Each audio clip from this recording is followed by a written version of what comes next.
Hi hello వణక్కం welcome back to the యాను all in one. ఈరోజు మన ఛానల్ స్పెషల్ ఏమంటే ఫిష్ ఫ్రై. ముందుగా అయితే దానికోసము కారం ఒక 3 టీ స్పూన్ల దాకా తీసుకుంటున్నాము.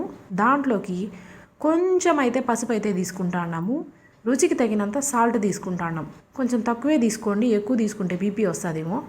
తర్వాత దీంట్లోకి 2 చిన్న నిమ్మకాయలను అయితే తీసుకున్నాను. ఈ నిమ్మరసాన్ని దీంట్లోకి బాగా పిండేస్తున్నాను. నిమ్మరసం ఒకటే అయితే సరిపోదు, ఎందుకంటే నేను చిన్నవి తీసుకున్నాను కాబట్టి కొంచెం నీళ్లు కూడా యాడ్ చేసుకొని కలుపుకుంటున్నాను. మీరు పెద్ద సైజు తీసుకుంటే నీళ్లు కూడా అవసరమే ఉండదు అసలు. ఈ విధంగా దీన్ని మొత్తాన్ని కలిపేయాలి. కలిపేసి దీన్ని పక్కన పెట్టుకొని ఇప్పుడు మనం ముందుగా కడిగి పెట్టుకున్నాక చేప, దానికి ఈ విధంగా ఘాట్లు పెట్టుకొని ఉండాలి. ఘాట్లు పెట్టుకుంటేనే ఆ టేస్ట్ అనేది చేపకు బాగా పడుతుంది.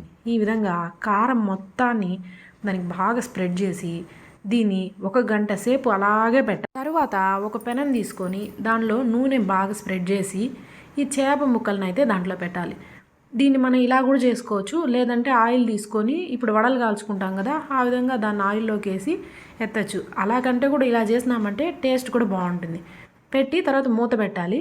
మూత పెట్టి ఒక 10 నిమిషాల తర్వాత తీస్తే ఈ విధంగా బాగా కాగుంటుంది. తర్వాత దాన్ని రివర్స్ చేయాలి. ఒకవైపు కాలింది కదా, ఇంకోవైపు ఇప్పుడు మొత్తాన్ని రివర్స్ చేసేసినాము.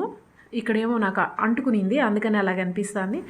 ఇది బాగా 2 సైడ్లా రోస్ట్ చేస్తే ఈ విధంగా తయారవుతుంది. వీడియో నచ్చినట్లయితే లైక్, షేర్ అండ్ సబ్స్క్రైబ్.